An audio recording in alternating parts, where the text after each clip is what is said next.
apa kabar? Semoga semua dalam keadaan sehat-sehat ya.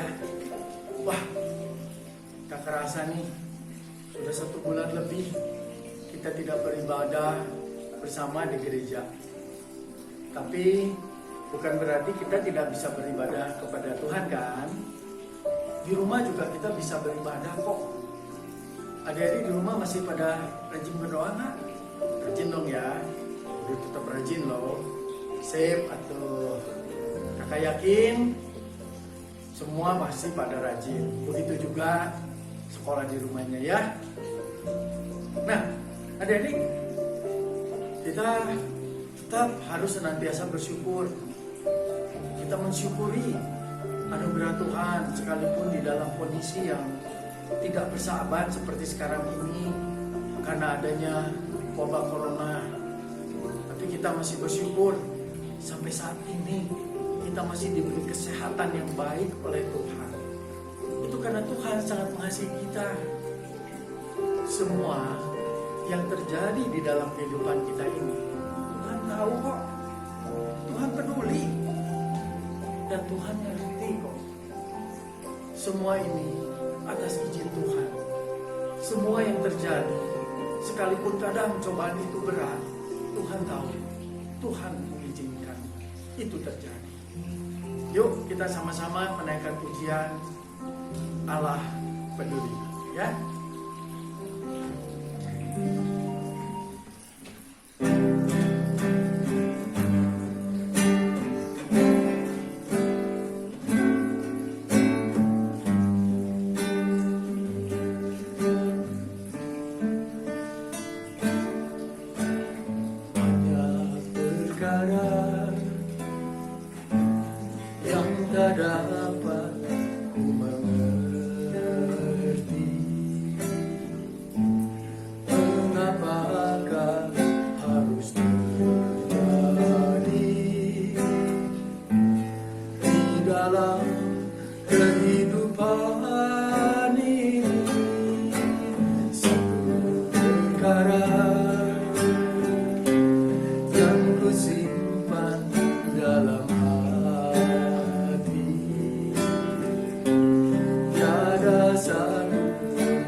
persoalan yang kita hadapi takkan pernah dibiarkannya berkumpul sendiri, sebab Allah mengerti. Berkumpul sendiri, sebab Allah mengerti.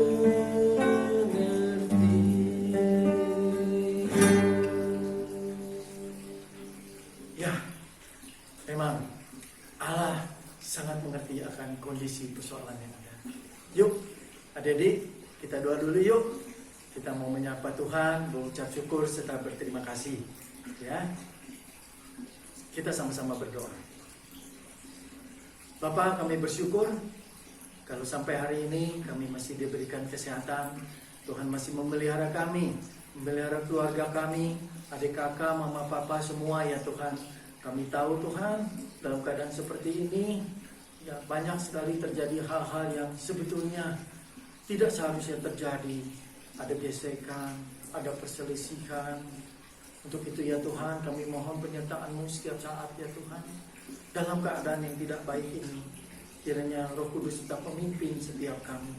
Terima kasih Tuhan, kalau kami juga masih bisa boleh belajar, beribadah kepada-Mu melalui teknologi yang tinggi yang dianugerahkan oleh Tuhan kepada otak kami manusia. Terima kasih Tuhan, berkati mama papa juga ya Tuhan.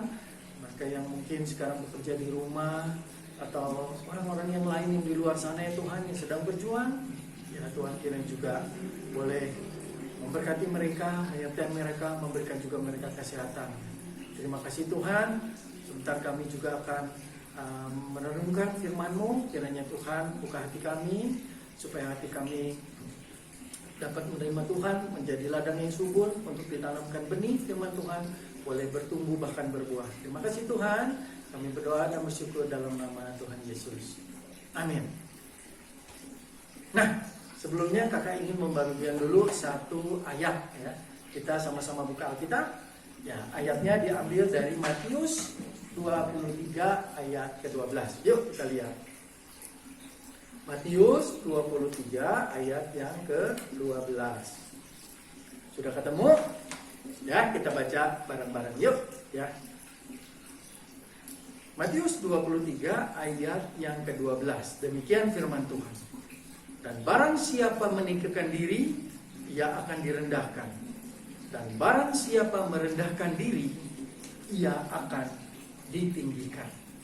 Haleluya ya. Luar biasa ya Tuhan kita ya.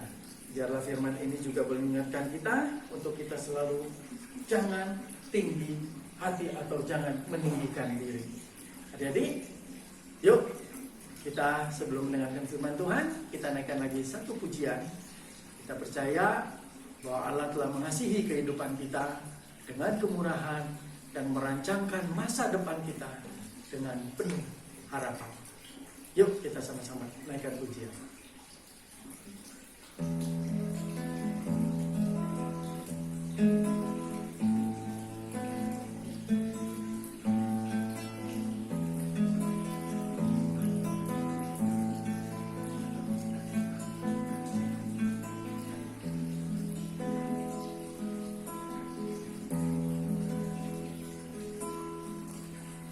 Kau hiasi kehidupanku dengan kemurahan. Kau rancangkan masa depanku penuh dengan harapan.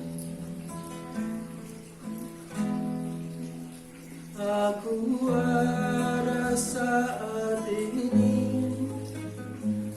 semuanya karena kasih. Aku hidup hari ini semua berkat kemurahan. Terima kasih Yesus, Engkau sangat baik, teramat baik bagiku.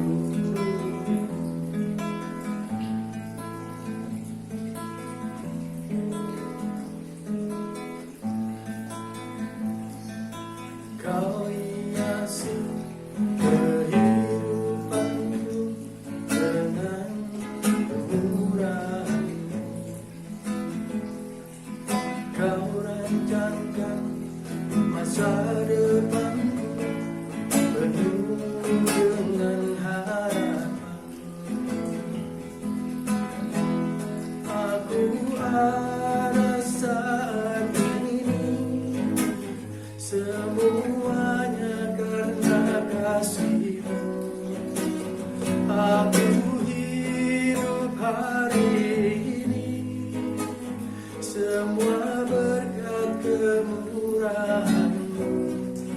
Terima kasih Yesus, Engkau sangat baik, teramat baik bagiku. Aku ada saat ini, semuanya karena kasih-Mu. Aku hidup hari ini, semua berkat kemurahan-Mu. Terima kasih Yesus, Engkau sangat baik, teramat baik bagiku. Engkau sangat baik, teramat baik bagiku.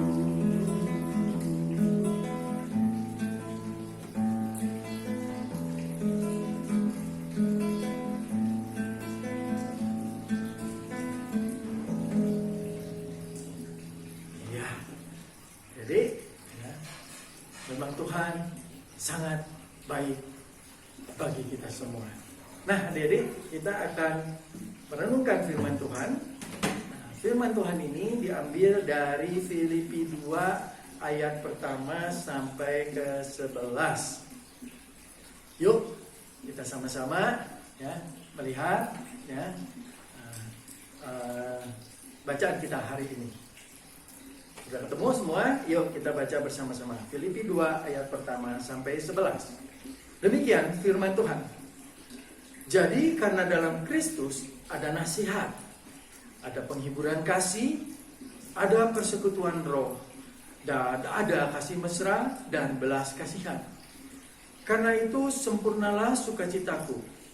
Dengan ini hendaklah kamu sehati sepikir, dalam satu kasih, satu jiwa, satu tujuan, dengan tidak mencari kepentingan sendiri atau puji-pujian yang sia-sia.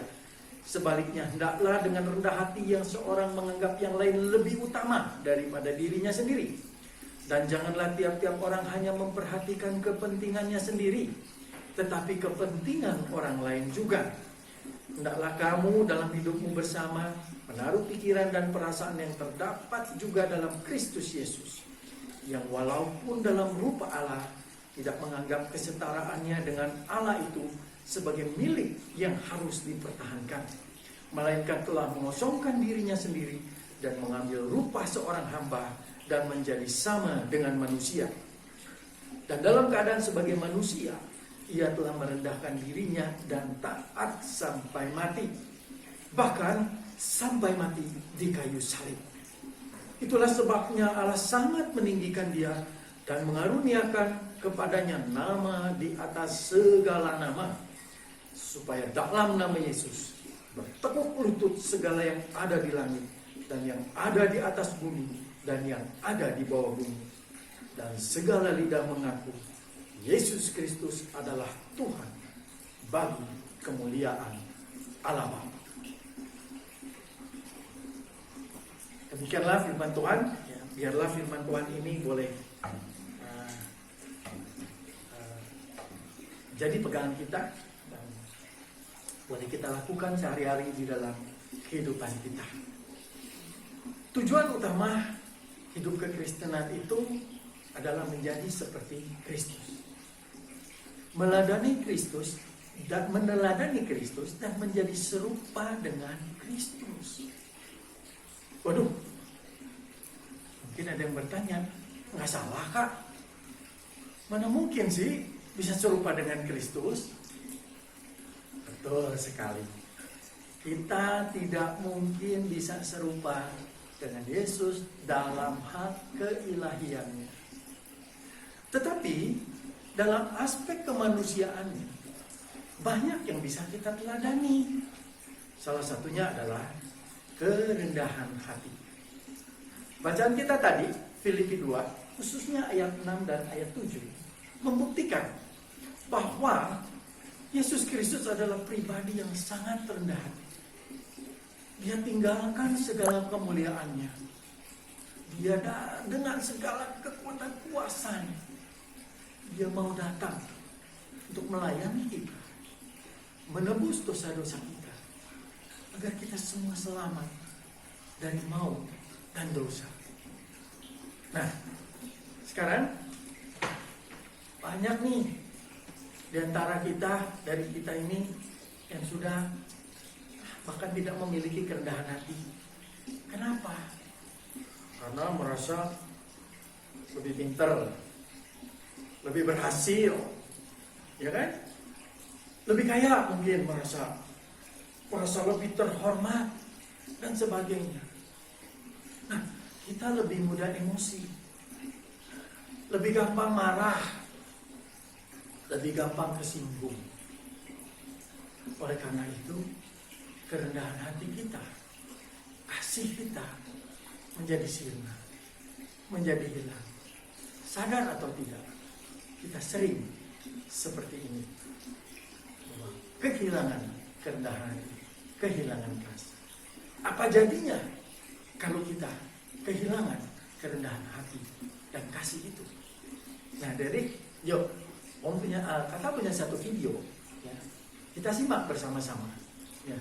Bagaimana jadinya kalau kerendahan hati itu hilang atau tidak ada pada kita? Yuk kita simak sama-sama.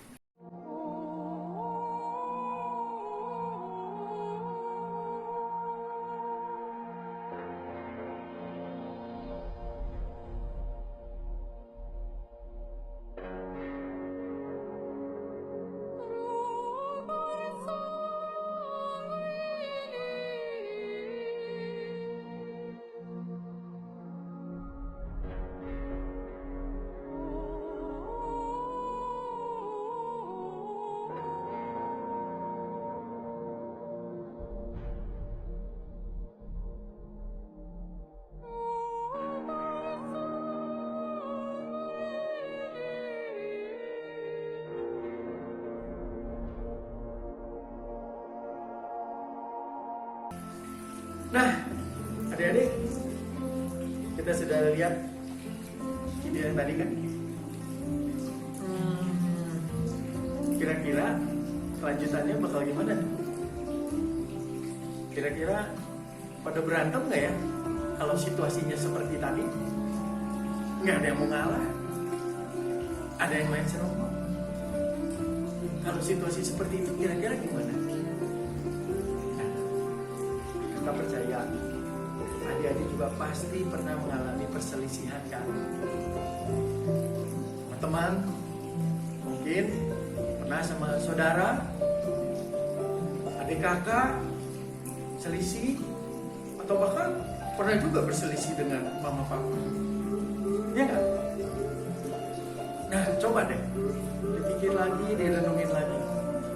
Aku yakin biasanya hal itu terjadi karena hal-hal yang sepele kan. Kemudian pada mau ngalah,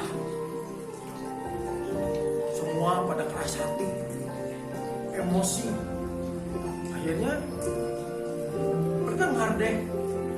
Bahkan gak jarang loh berlanjut jadi apa? Musuh, ya nggak?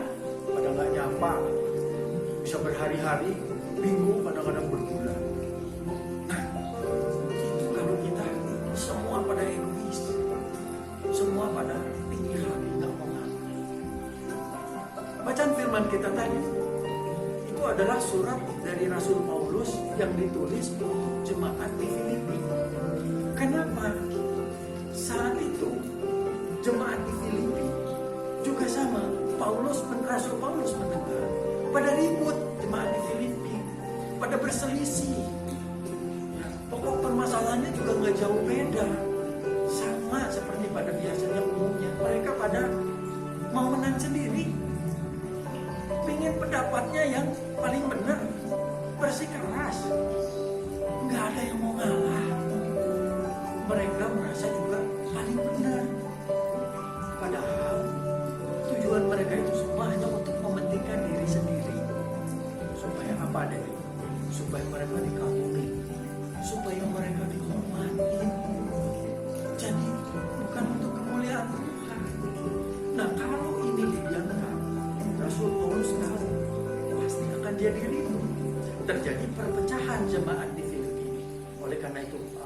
Rasul Paulus mengirimkan surat ini mengingatkan jemaat yang ada Filipi semua.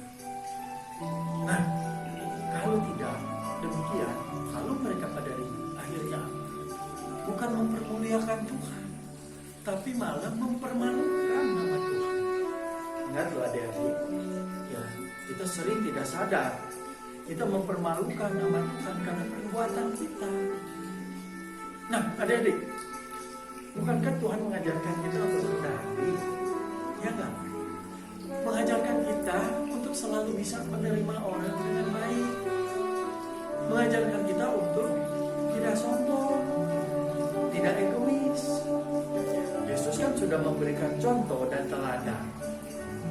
Jadi sebenarnya mah kita tinggal ikutin aja, contoh aja teladan.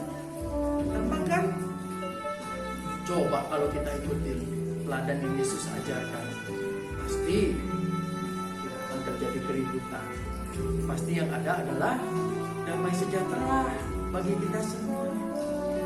Nah, masih ingat film yang tadi? Kira-kira akhirnya gimana ya? Ayo kita lihat lagi ya akhir daripada film yang tadi. Kira-kira seperti apa? Yuk kita simak sama-sama videonya.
Wah, ternyata akhirnya nggak pada berantem ya. Suasananya malah menjadi hangat loh. Ya, ternyata perselisihannya bisa diatasi ya. Nah, jadi apa kuncinya? Hanya satu. Jika kita mau merendahkan diri, mau memaafkan, mau mengasihi kepada orang yang mungkin berbuat salah pada kita, atau karena satu hal yang cukup sepele berselisih, maka kita tidak akan terjadi perselisihan. Tapi sebaliknya akan ada damai sejahtera. Betul kan? Sama seperti film yang tadi dilihat. Ya, masing-masing tidak menjadi egois. Nah, kita juga sama, adik-adik juga sama. Jangan jadi egois ya. Selalu ingat teladan Yesus, supaya adik-adik bisa selalu memiliki kasih, tidak emosi, dan ada kerendahan hati. Ya, dengan begitu kita bisa tersenyum bahagia satu sama yang lain, tidak perlu ribut. Ya, dengan ada kerendahan hati, ingat selalu teladan Yesus untuk selalu merendahkan hati. Baik adik-adik, kiranya Tuhan Yesus memberkati kita semua. Amin. Nah, jadi kita sekarang ingin sedikit berdoa. Sudah selesai ibadah untuk minggu ini, kita mau berdoa, persembahan dan doa syafaat. Ya, kita sama-sama berdoa. Bapa dalam surga, terima kasih atas firman-Mu. Biarlah itu boleh menjadi benih yang subur. Biarlah kami juga boleh mencontoh, meneladani Yesus ya Tuhan, untuk selalu rendah hati, tidak egois, tidak sombong. Biarlah melalui tindakan-tindakan yang nanti kami lakukan sehari-hari, juga tetap mencerminkan kerendahan hati. Terima kasih Tuhan buat firman-Mu. Berdoa buat teman-teman yang mungkin tidak bisa belum bisa berkumpul bersama-sama beribadah. Biarlah kiranya teman-teman juga diberikan kesehatan. Demikian juga adik kakak, saudara-saudara, mama papa, Tuhan berikan kesehatan. Tuhan, kami juga ingat dan berdoa untuk mereka yang saat ini mungkin sedang terbaring sakit karena virus corona, ataupun mereka yang terjangkit. Kiranya Tuhan berbelas kasih untuk melawat mereka, menolong mereka. Kami juga berdoa untuk para tenaga medis yang berada saat ini berjuang melawan wabah ini, mengobati para pasien, baik itu dokter, perawat maupun tenaga-tenaga medis yang lain sukarelawan. Tolong ya Tuhan, kami berdoa ya Tuhan, Tuhan memberkati mereka, berikan kekuatan kesehatan juga kepada keluarga mereka. Terima kasih Tuhan, kami percaya, kami yakin Tuhan mendengar.